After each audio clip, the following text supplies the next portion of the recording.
قبر کے بارے میں آتا ہے کہ قبر کے ٹرائلز میں سے ایک یہ بھی ہے کہ ایک شخص کو سورج دکھایا جائے گا ڈھلتا ہوا قبر، اور جو مومن ہے وہ فرشتوں سے کہے گا منکر نکیر سے کہ رک جاؤ، مجھے عصر کی نماز پڑھنے دو کیونکہ سورج غروب ہو رہا ہے۔ اس کے لاشعور میں نماز ہوگی، سورج کو غروب ہوتے دیکھے گا، اس کو فکر لگ جائے گی کہ میں نے نماز ادا کرنی۔ فرشتے کہیں گے کہ اب نماز کا ٹائم گزر چکا ہے، آپ کی نمازیں ہو گئیں جو آپ نے پڑھنی تھی۔ تو وہ ایک دم پھر حیران ہوگا، لیکن یہ ایک ٹرائل تھا۔ جو اللہ معاف کرے پڑھتا نہیں ہے اس کو تو احساس بھی نہیں ہوگا نا، یہ دیکھ کے یہ فکر وہی کرے گا جو دنیا میں پڑھ رہا تھا، جس کو فکر ہے کہ میری نماز گزری ہے، میری نماز گزری، وہ پھر قبر میں بھی فکر کرے گا سورج کو غروب ہوتے دیکھا۔ ٹھیک ہے، اسی طرح یہ حدیث اب عصر کی نماز کتنی ضروری ہے۔ اب یہ ایسی حدیث میں آپ کو اس لیے سنا رہا ہوں تزکیے کے لیے، کچھ لوگ ڈی موٹیویٹ بھی ہو جاتے ہیں ایسی حدیث سے، کہتے ہیں کہ دیکھیں جی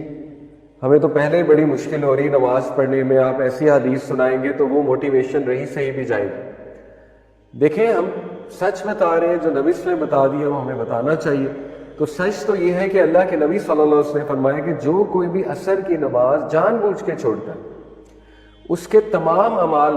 نل اور وائڈ ہو جاتے ہیں، اس کے تمام اعمال اللہ نل اور وائڈ کر دیتے ہیں، یعنی اتنا بڑا گناہ ہے عصر کی نماز چھوڑنا۔ ٹھیک ہے، ایک اور حدیث میں آتا ہے جس نے عصر کی نماز چھوڑی وہ ایسے ہے جیسے اس کے فیملی والے اس سے لے لیے گئے، یعنی ہی اور she has lost their family members,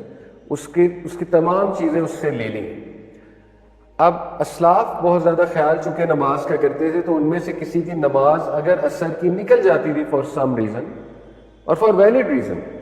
تو وہ ایک دوسرے سے افسوس کرنے آ جاتے تھے۔ پائس پیڈیسیسرز کی بات، افسوس کرنے والی بات ہے۔ ٹھیک ہے، اگر عصر نکل جائے تو یہ ہمارے لیے موٹیویشن ہے کہ عصر کی نماز کی خاص حفاظت ہے، اور یہ قرآن میں اللہ تعالیٰ نے کہا کہ صلاۃ الوسطیٰ کی خاص حفاظت کرو، بیچ کی وسطیٰ، وہ صرف بیچ کو کہتے ہیں نا، بیچ کی نماز عصر کی نماز، عصر کی نماز کی خاص حفاظت کرو۔ تو عصر کی نماز کے بارے میں یہ بھی آتا ہے کہ منافقین کی جو عصر کی نماز ہے وہ ہے جب بالکل سورج غروب ہونے والا ہوتا ہے اور وہ ایک دم سے اٹھتے ہیں، اور اٹھ کر جو ہے نا وہ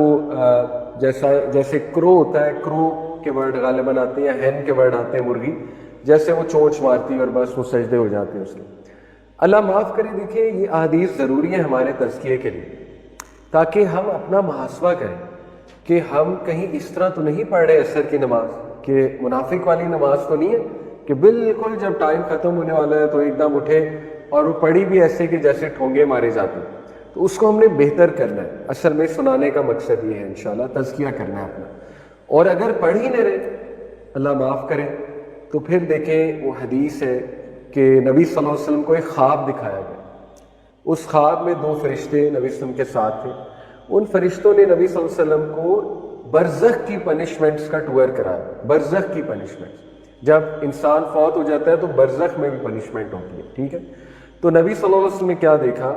کہ ایک شخص ہے، اس کا سر پتھر سے بار بار کچلا جا رہا ہے، اور اس کے بعد اس کا سر ری گرو ہوتا ہے اور وہ پھر کچلا جاتا ہے، اس کے بعد وہ پھر ری گرو ہوتا ہے، اس کا سر وہ پھر کچلا جاتا ہے۔ اللہ کے نبی صلی اللہ علیہ وسلم سے یہ حالت دیکھی نہیں گئی، نرم دل تھے بہت ہمارے نبی۔ اللہ کے نبی سے نے پوچھا کہ کیا ہے، مطلب بہت پریشان ہو گئے۔ فرشتوں نے کہا آپ آگے چلیں آگے چلیں۔ بہرحال وہ پھر اور پنشمنٹس بھی دکھائی گئی، لیکن بعد میں فرشتوں نے پھر بتایا یہ ساری چیزیں کیا تھیں۔ جہاں تک اس کی بات ہے سر کچلا جا رہا ہے، فرشتوں نے کہا یہ وہ شخص ہے جو نماز کے وقت سو رہا ہوتا ہے،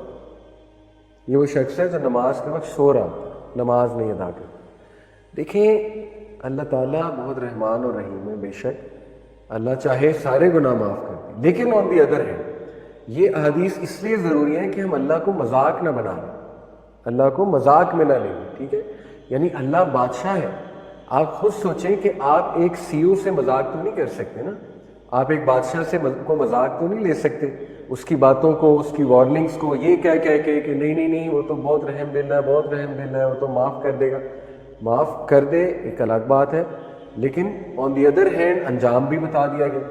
تو اس انجام سے پناہ مانگنی چاہیے اور اپنا تزکیہ کرنا چاہیے اور موٹیویشن لینی چاہیے کہ اگر ہم نمازوں کے ٹائم پہ سو رہے ہیں تو ہمیں اس حدیث سے اپنا تزکیہ کرنا، یہ ہے مقصد۔ ایسی